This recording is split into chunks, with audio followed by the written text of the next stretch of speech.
aí, pessoal? Bem-vindos a mais um mergulho profundo aqui com a gente. Isso aí. Hoje a gente vai se aventurar pelos fundamentos da fé cristã. É isso aí. Imagine só. Vocês querem entender a base, os pilares dessa fé? Sim. É exatamente isso que vamos explorar. A gente vai usar um e-book em português sobre discipulado e vida cristã. Preparados? Preparadíssimos. Para começar, a gente tem que ir direto na fonte, na raiz. Raiz. A Bíblia. A Bíblia. Mas por que ele é tão importante assim para os cristãos? Afinal, tem tanto livro por aí. É que a Bíblia, para os cristãos, não é vista como um livro qualquer. Ela é a palavra de Deus, a forma como ele se revela. Entendi.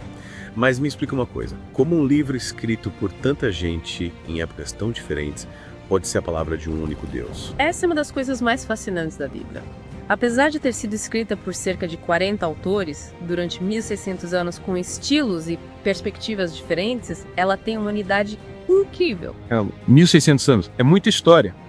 Mas com tanta gente copiando e traduzindo esses textos, como a gente pode ter certeza que a Bíblia que temos hoje é confiável? Não teve erro no caminho.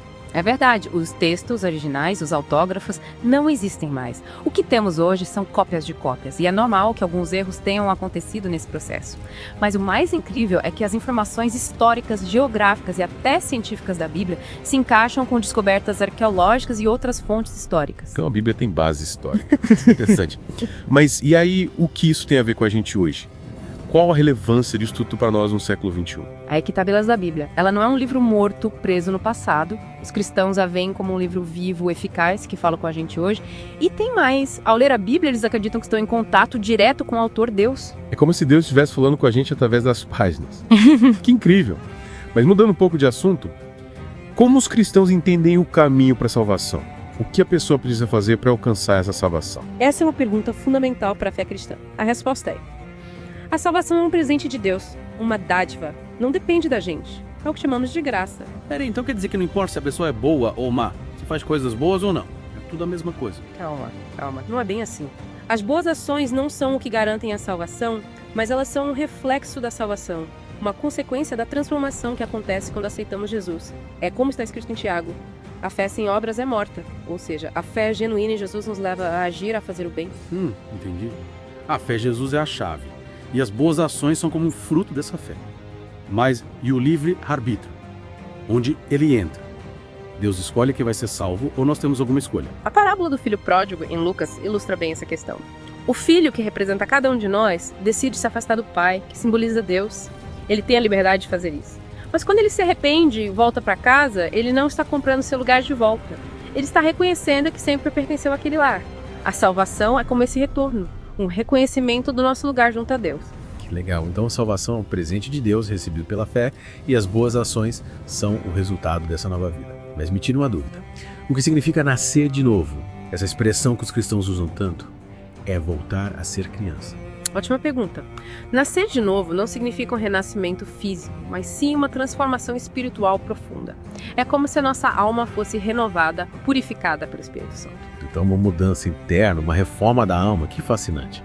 Mas na prática, como essa nova vida se manifesta? O que muda na vida da pessoa? Essa nova vida se traduz em uma entrega à vontade de Deus, uma confiança no sacrifício de Cristo e uma mudança completa em nossos pensamentos, valores e ações. É como se a pessoa passasse a viver com um novo sistema operacional. Interessante. É como trocar o software antigo por um totalmente novo. Mas como alguém que quer viver essa nova vida pode nutrir essa relação com Deus? O que podemos fazer para andar com Deus, como Enoque fez lá em Gênesis? Andar com Deus como Enoque é buscar constantemente sua presença, assim como Davi desejava estar no templo. É cultivar uma vida de intimidade com Deus através da oração, do jejum e da meditação na palavra. Esses são os pilares de uma vida cristã autêntica, então. Mas ainda tem uma curiosidade. E a figura do discípulo? O que significa ser um discípulo de Jesus nos dias de hoje?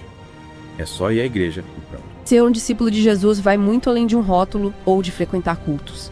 É ser um aprendiz, um seguidor dedicado que busca viver de acordo com os ensinamentos de Jesus. Em Mateus encontramos 3 aspectos essenciais da vida de um discípulo: permanecer firme nos ensinamentos de Jesus, comprometer-se a ensinar outros, estar disposto a enfrentar as dificuldades que podem surgir por seguir esse caminho. É como ser um embaixador de Cristo, então, é muita responsabilidade. Mas os benefícios, o que ganha quem decide se tornar um discípulo de Jesus? Os benefícios são imensos. Em João, Jesus diz: se vocês permanecerem firmes na minha palavra, serão verdadeiramente meus discípulos. Permanecer na palavra de Jesus traz liberdade, sabedoria e a certeza da salvação. Além disso, o discípulo se torna amigo de Jesus, desfruta de sua companhia constante e tem a garantia da vida eterna. Incrível, esses benefícios são realmente especiais. Bom, pessoal, essa primeira parte do nosso mergulho nos fundamentos da fé cristã nos mostrou que a Bíblia é a base, a graça de Deus é o caminho para a salvação, ser verdadeiro de novo, é experimentar uma transformação profunda, e ser um discípulo é se comprometer a seguir os ensinamentos de Jesus. Isso mesmo. Na próxima parte, vamos explorar mais a fundo o que significa viver essa fé no dia a dia. Exatamente. Vamos mergulhar em temas como o novo nascimento, a vida devocional, o discipulado e muito mais. Até a próxima parte da nossa jornada. E aí, pessoal?